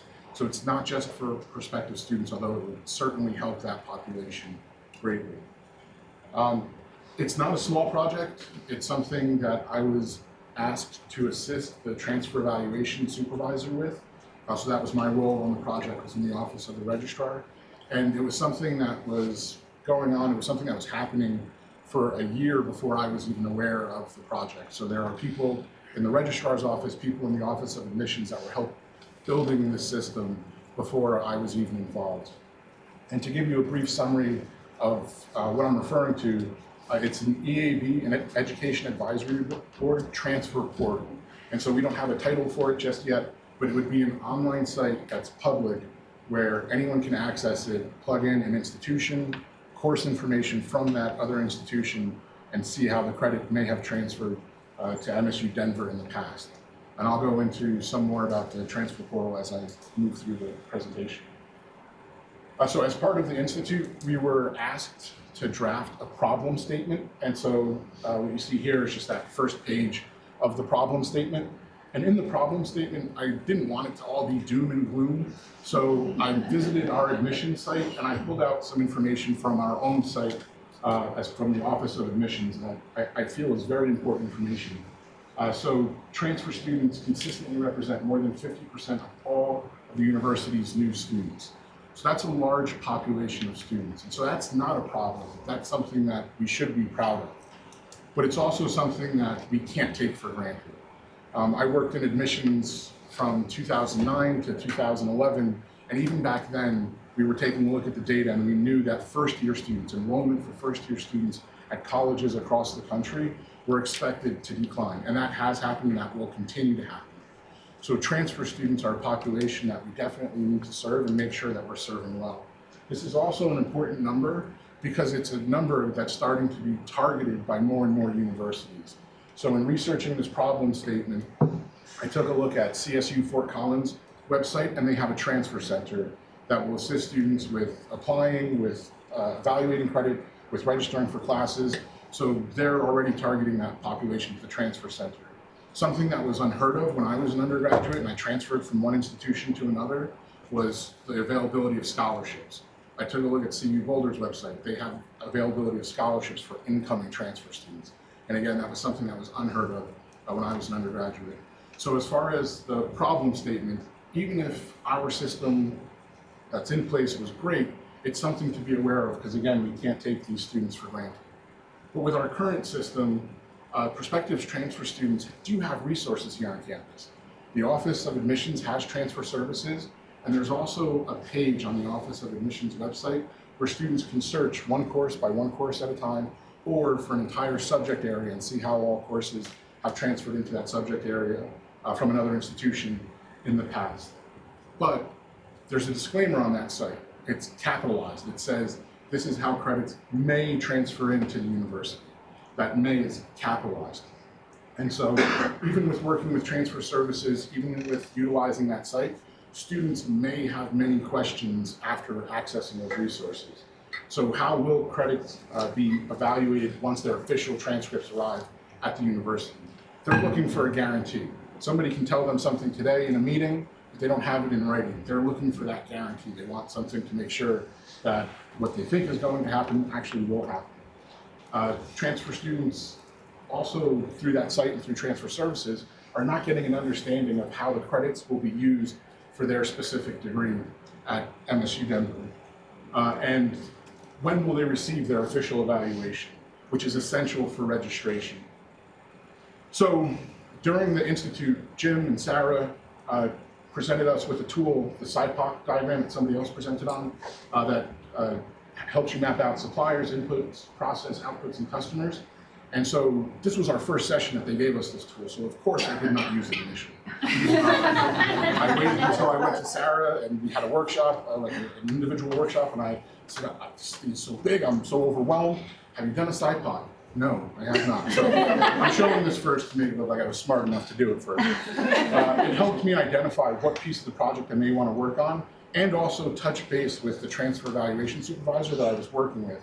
And the project that she was working on had to do with faculty and assisting faculty with getting transfer evaluations for prospective students if we did not have an evaluation on record. And as you'll see, that is a problem in our current state. So this is a current state map, and these areas with the diamonds are places where students are making decisions, and so it'd be great to minimize those areas. And this is a high-level view. Everywhere where there's an arrow, this could be pulled out into multiple flowcharts of complications for students. But a lot of these steps puts action on the students. The students are taking these actions. So in addition to that flowchart, some of the data collection had to do with the amount of pending evaluations. Every week we receive a report on how many pending evaluations are there for transfer students, and we know that's going to impact registration at the university. And currently we're about 7 weeks out for pending evaluations. For the comparison for fall 2018 to fall 2019, there is a 30% difference of enrolled students at this point from fall 2018 than for fall 2019 as of June 2nd of each year. And so that's not, the pending evaluations are not the definitive cause of that. There are other contributions that are affecting that number, but students not having an evaluation, not knowing which classes to register certainly is an issue. So for the gap analysis, again, these are the places that I identified as waste where students are taking steps that they should not need to take. Working with the assistant dean for the College of Business, we were able to map out a future state, which the assistant dean said would be very helpful. And in this future state, you can see it's a lot less steps, and students that are interested in transferring to MSU Denver could check the transfer portal to see how their credits are transferring to MSU Denver, how they're being applied to a specific degree, and that can all be done in one step just by that transfer portal. If they request an evaluation, it will take separate steps that work with different systems, but these are both systems that we have access to. We just need to train faculty on how to use these systems, but it takes the steps out of the hands of the students and puts it in the hands of the offices that are communicating with each other. So for sustaining improvements and next steps, we want to make sure that we're giving attention to this system, because the work that we do on the front end will definitely help us on the back end once the official transcripts come in. So if a student accesses the system, sees a course is not there, requests an evaluation, we work with the department to get that evaluation, we plug it into our system. When the official transcript comes, it's already been evaluated. They're not waiting for that. So they'll see that as part of moving forward. We also are working on collaborations with other community college for a soft launch in the fall.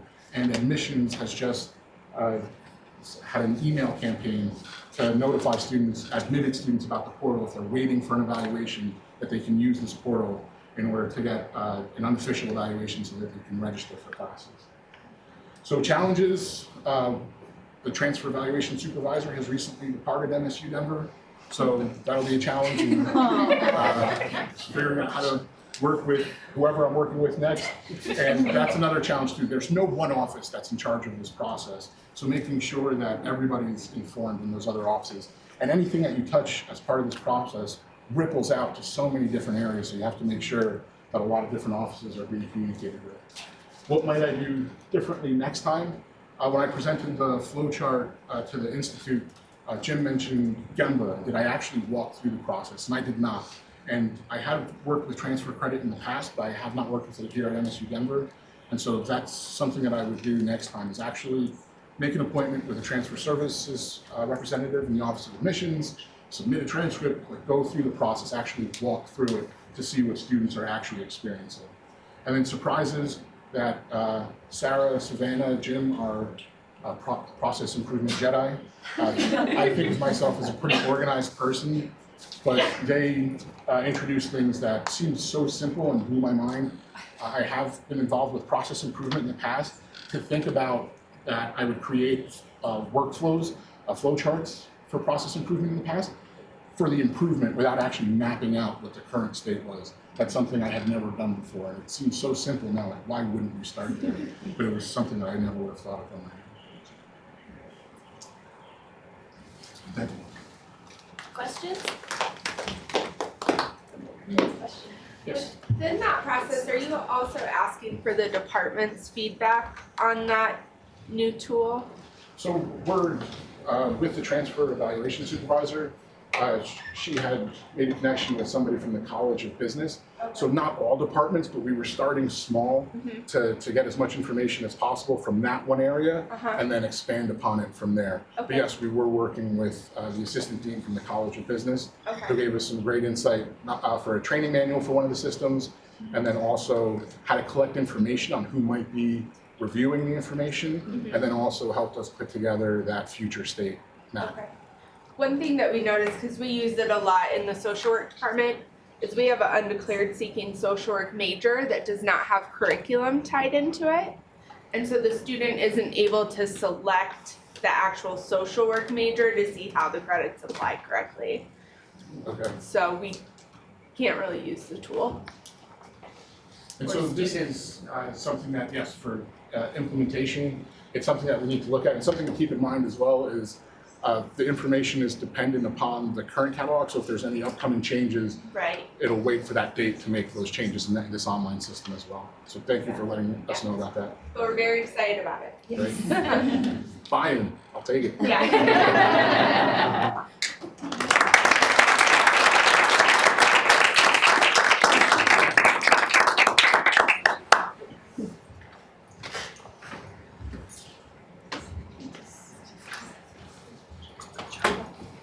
Hi, good morning. I am Haley Klein. Thanks for saying it back. I am the Initiatives Manager in the Office of Financial Aid and Scholarships. My topic for this project was our graduate student financial aid processes. For those of you who might be kind of beyond the first floor of our building, what we're really talking about is basically any process within the Office of Financial Aid encompassing our graduate students, and they are kind of in a unique category because they are subject to different federal regulations than our undergraduate students, and grad programs being newer to us as an institution, but also expanding. This was really important that we take a look at it now. So for our problem statement, kind of our what, who, why, and how. So for some context, last November, our department came together and we reshaped our mission statement and our goals for the upcoming year. And this process essentially was one of our 3 goals that we took away from that meeting. So my executive director actually had this on his whiteboard in his office as one of the 3 goals for our office. So I had a lot of executive sponsorship going into this, which was really nice. It's kind of this constant reminder that like what you're doing is important, it's worth it, this is valuable. When things got kind of bumpy, like it was helpful to know that this was important to everyone.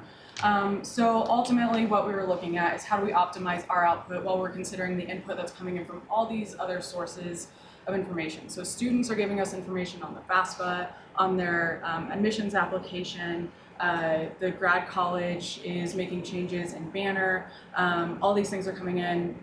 We have to consider the federal regs. So how do we optimize what we're doing while balancing everything that's happening? So we recognize that both students, faculty, staff, everyone was pretty frustrated with how things were currently going. And that's fine. That was a great indication that we could target this for change. It had been very manual, it was relatively reactive, and again, contextually that makes sense, right? These were newer programs, and if all we had ever known before was undergrad and this one variable came up, we just kind of responded to it rather than thinking about how this is a huge part of our future as an institution. So current state, this is kind of a flow chart within a flow chart. There was a lot of like zooming in, zooming out, kind of reconstructing. This is from our most recent meeting.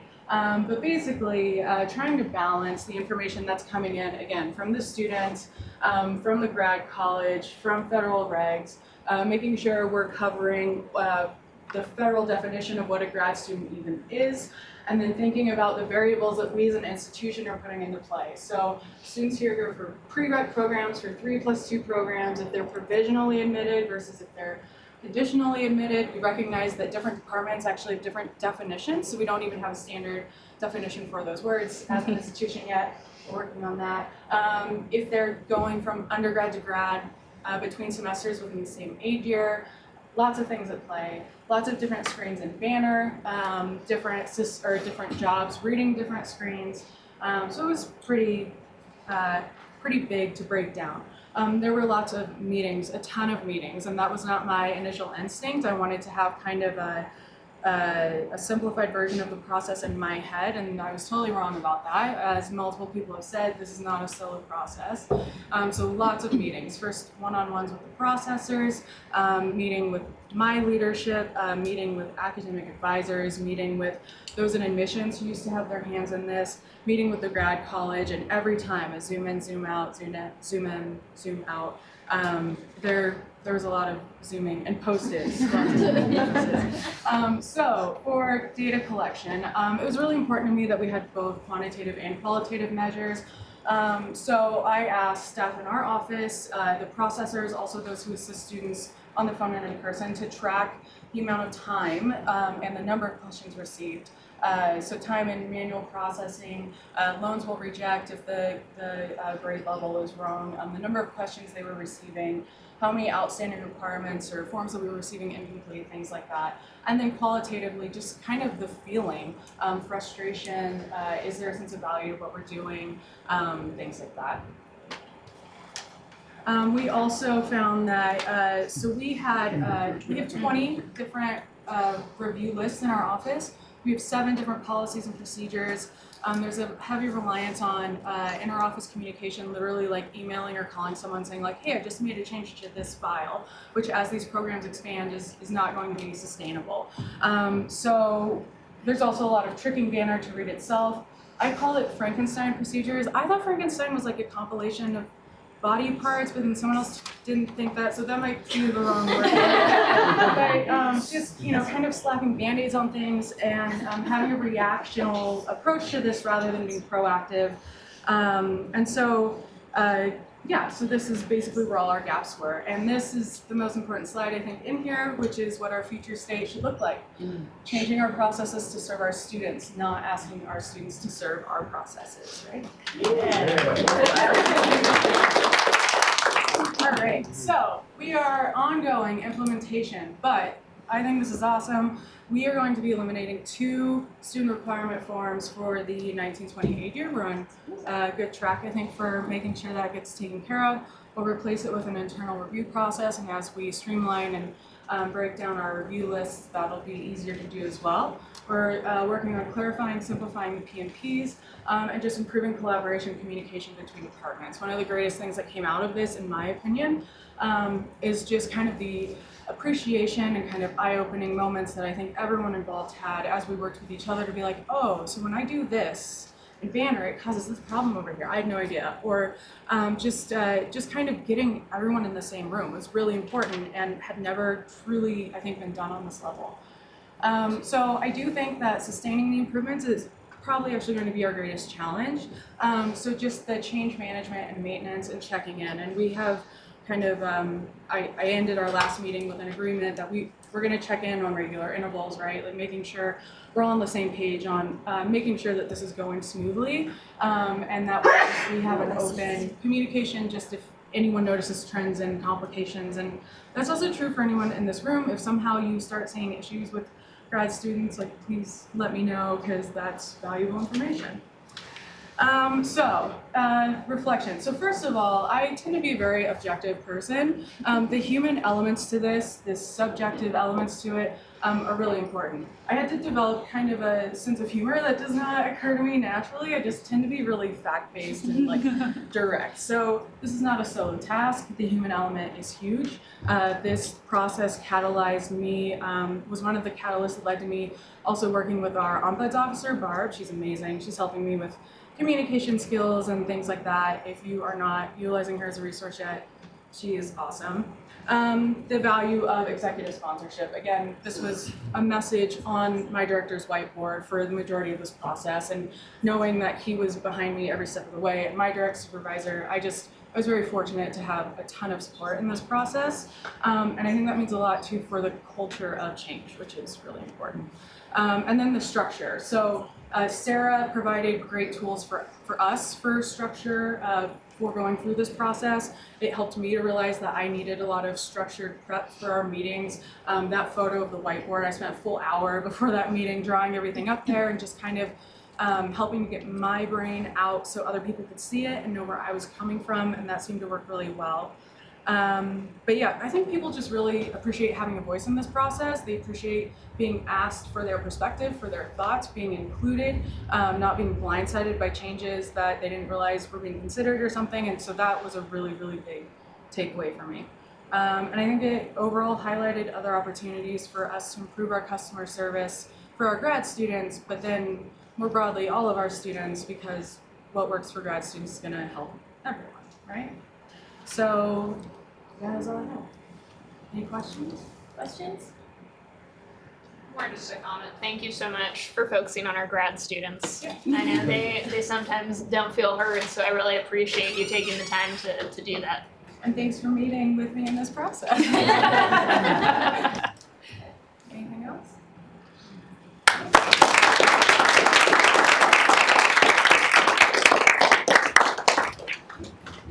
Good morning, everybody. Good morning. Thank you. Let's go process improvement.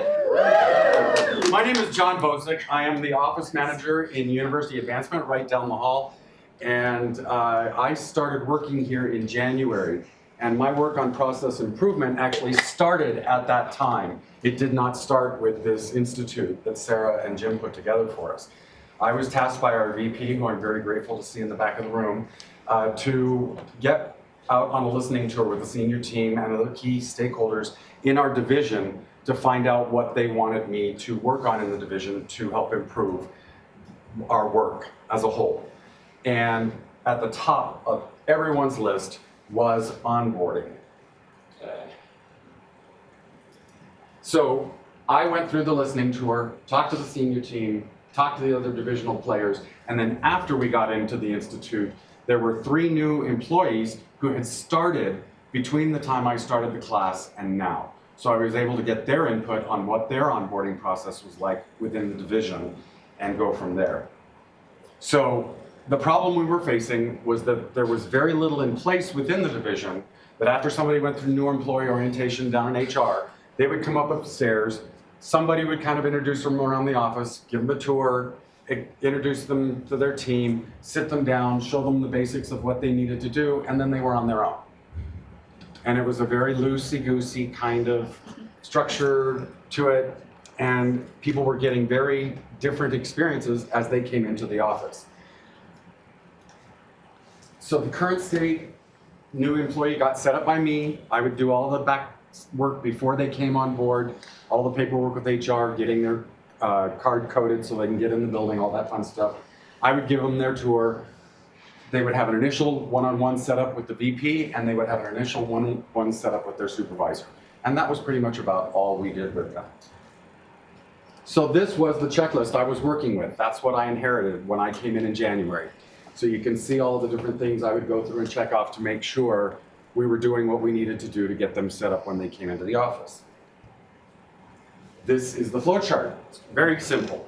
I didn't take on a big project, but it was an important one. That was the big thing for me. So we get the offer letter from HR, set up the stuff with HR and other places to get them in, order these different things for them, their business cards, their badge, their computer setup, their phone. And then within our division, Razor's Edge is our customer relations management system. It's our database where we keep track of all of our donors and all of that information. So almost everybody in the division has to know how to use that system. There's a confidentiality agreement that we have everybody sign because we're dealing with highly confidential information, people's financial information, and everybody that works in our division has to stick to those rules. We would order their name or make their nameplate, clean up the office area they were going to be in, get them some basic office supplies so they're ready to go when they get in there. And then there's on the list to remind the staff, send them a welcome email so that when they walk in, it's not just all official stuff from HR. But the employees were not poised for success. We did all that stuff for them, but it wasn't enough. So the gaps that we were dealing with was that they didn't have a whole lot of knowledge about the department other than what they got with that basic first day information, because there was nothing going on after that first day. The length of time to get up to speed was really a problem for people because they were just floundering. They didn't know. They didn't have people assigned to them to work with them to get them going. And then it was an inequitable situation for people. Some people got some really good onboarding. I think mine as office manager was quite well because the previous office manager is still in the division. And she worked to make sure I had a 1.5-page list of things to do when there was 2.5 pages of things to make sure they went through with me to make sure I was ready to go in my job. But that didn't happen for anybody else.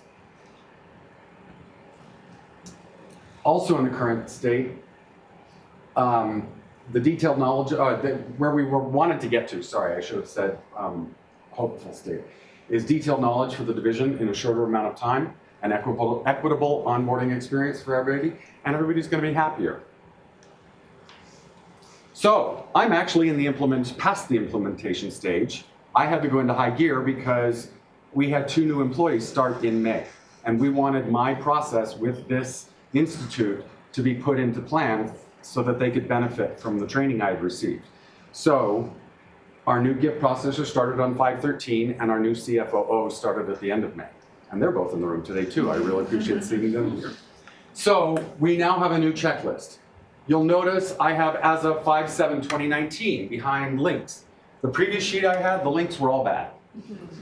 So I had to find out where to go for these things and update this sheet. So I've now got a date saying as of 5/7/2019, this link is good. So somebody following me will know, okay, at that date it was good, but it might not be today. There's a lot more things on here than there were on the previous list. This is actually page 1 of 2 now, I believe. So the next thing we did, in addition to giving them a checklist, having me a checklist to get them through their first, was to actually start their first 2-week schedule. Get them scheduled one-on-one with every member of the senior team and the VP, get them scheduled into every team meeting within the division so that they could start to learn what those, we have 6, or we're about to have 7 divisions within university advancement. And so the new employees need to get in there and know what their coworkers are doing. They're not just stuck in their own silo. Because we are working on that one team approach in there. So you will see Lawrence Kinkoff, who is our gift administrator, has kind of a high level with everybody going. And then with Rick, our new CFOO, he's meeting with, let's see, George Middlemist and Larry Sampler and the treasurer from the foundation board. So he's on a higher level with some other key players that he needed to meet with.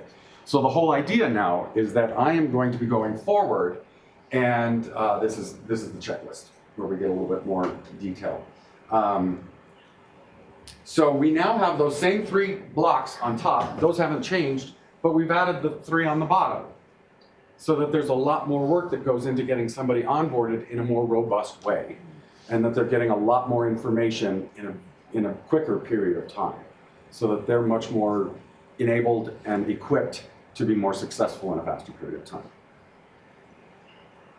So the next steps I'm doing, is I'm going to be going position by position and creating an onboarding chart of account for that position so that when the next person comes in, we'll already have it set. We can take a look at it, make sure everything is still relevant because things change. They're going to be living documents, but we will have a library of onboarding for everybody in the division. And it's not a one-size-fits-all. That's not appropriate.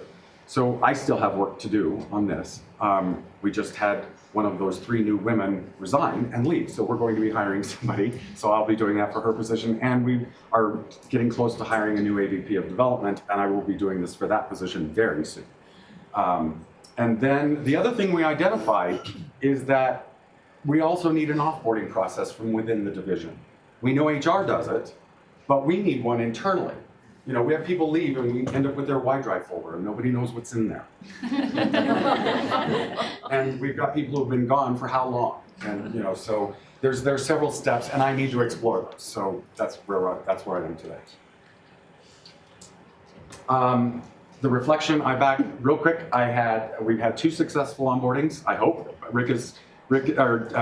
Lawrence is shaking his head yes. More confident beginnings for them. They know what they're doing in a faster period of time.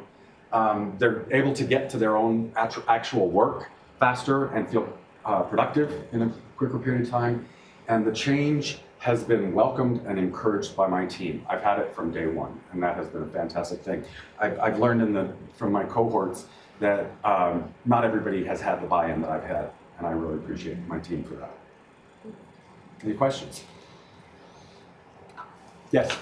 So I went through a similar experience, and I would love to learn more from you. But my question is, how much time are you thinking it's sucking up from you doing all of the paperwork and all of the trainings and all of the scheduling? Like, how do you balance that, especially when you have 3 or 2 people coming in and then you might have another person leaving and all of that? Like, how are you balancing that with all of the duties that you have to do?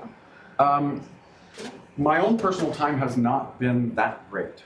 I mean, the stuff for HRs, you know, as I get used to how it needs to be filled out, is happening faster. And for instance, with both Rick and Steve, when they started their first day, they were in the unusual situation of starting not on NEO. They started on an off week. Yeah. And so I spent their first morning with them from 8 to noon. Okay. And got them through all of the tour, got them their computer, got their ID badge, you know, worked all of that through. So it was 4 hours. And then working with them on some of their computer setup and other stuff was maybe another hour.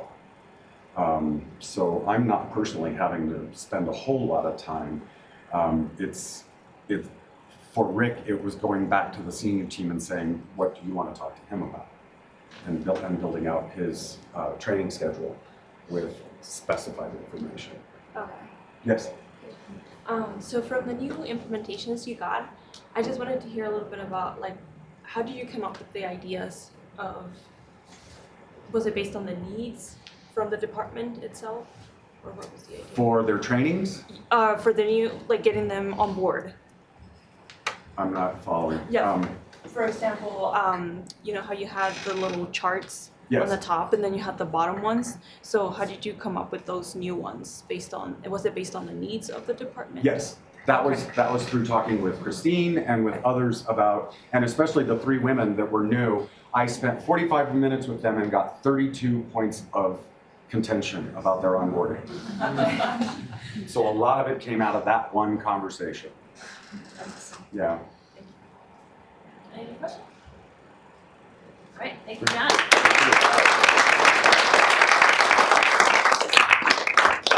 I'll invite Jill to speak and bring us home. I have to. And try not to run over on time, because I know we're all getting hungry. So I'm the academic department coordinator for the journalism and technical communication department. And a lot of what I'm going to cover and the way I organize my presentation will be very similar to everybody else's today that you've seen.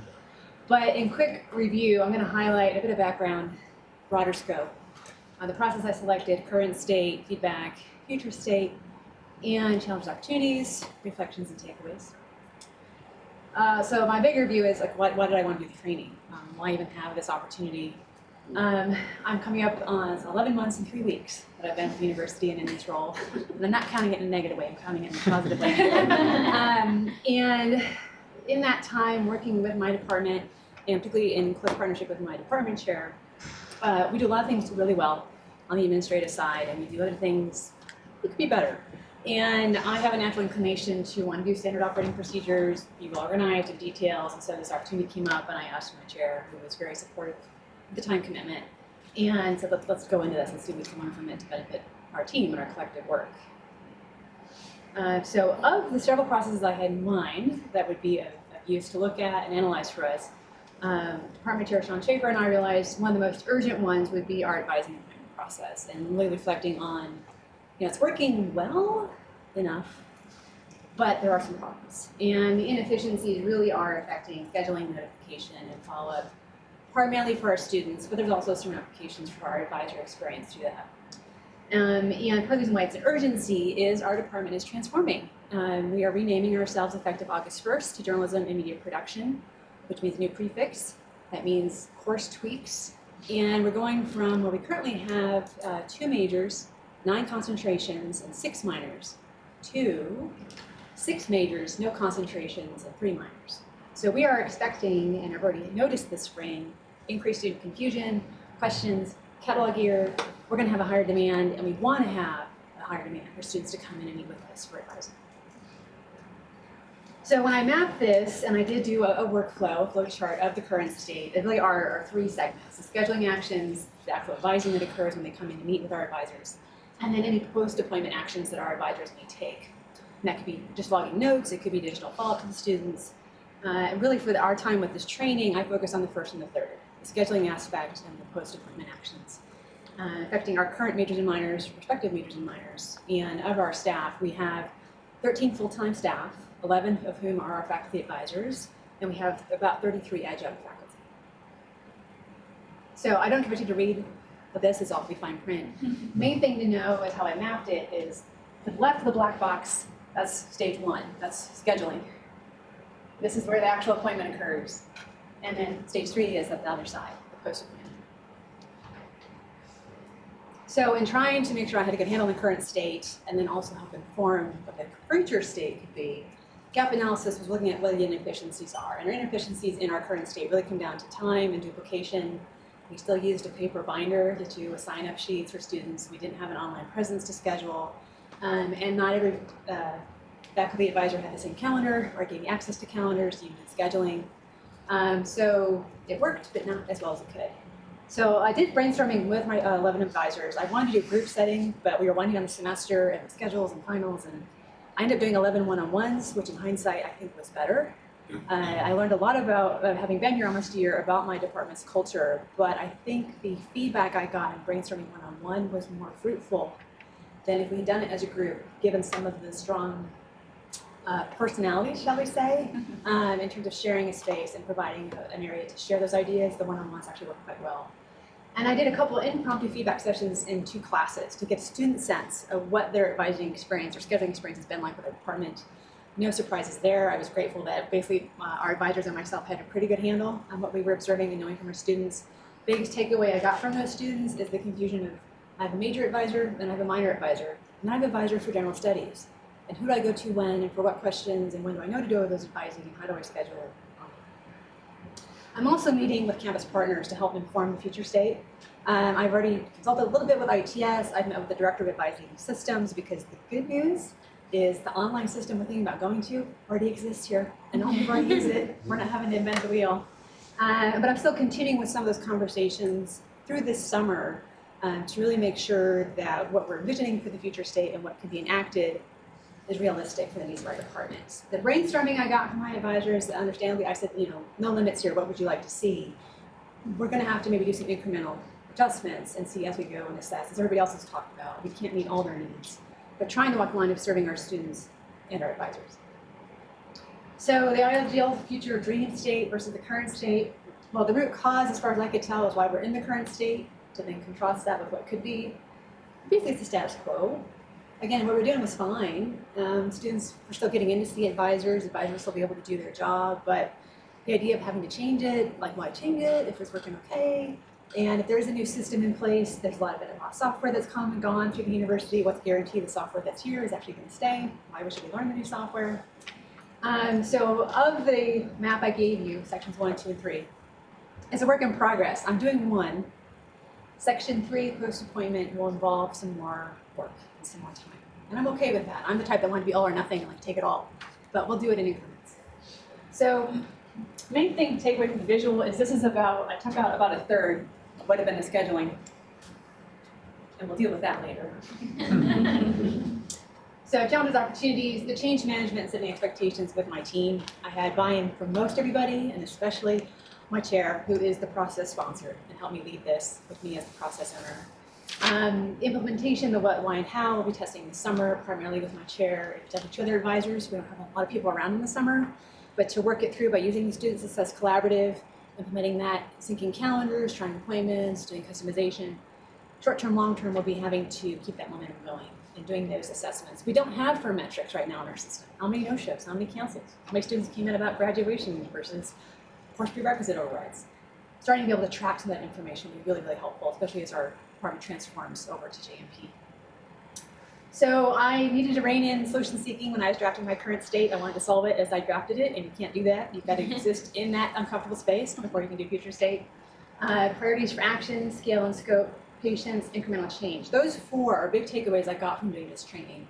I consider myself really on top of things, but it echoes what Jonathan and everybody else has said in the cohort. There's so many great tools and ways to really frame these kinds of approaches. And patience really was with myself, not so much with my team. but to recognize even incremental change is significant change. So you give me questions, comments, but I'll take random music, suppositions, reflections on the day, anything you care about. And I would like to end with a big kudos to Jem and Sarah. Amen. The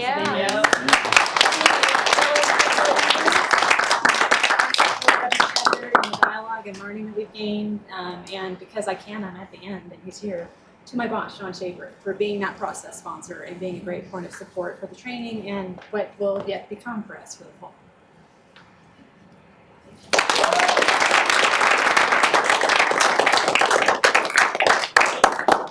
I just want to say a quick thank you to everyone that came, and for those of you that were here for the whole 2 hours, that's amazing. Again, for everyone in the cohort, really appreciate you guys and everything that you did.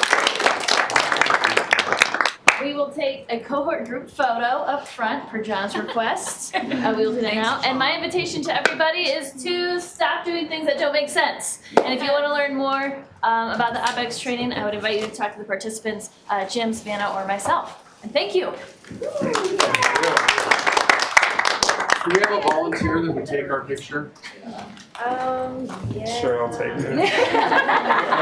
Everyone's like, no, we're gonna leave. It's been 2 hours. I'm a little out of date on my hardware knowledge. It's like a 360 version. She's like, and then but you can ask like sort of. Okay, they have to scooch it a little bit. Yeah, I'll need it. That looks good, yeah. Jim. I'm not sure. Jim. Oh, no, sorry. We're chatting. In your world. It's good. Are you delayed? Yeah, you guys should be like it. I would lay down, but then I would do Okay, we're gonna take a couple. Ready? 1, 2, and 3. 1, 2, and 3. Last one. 1, 2, 3. Big smiles. Yeah. Okay, great. She came over. Yeah, literally like when I was like, that's what's going on.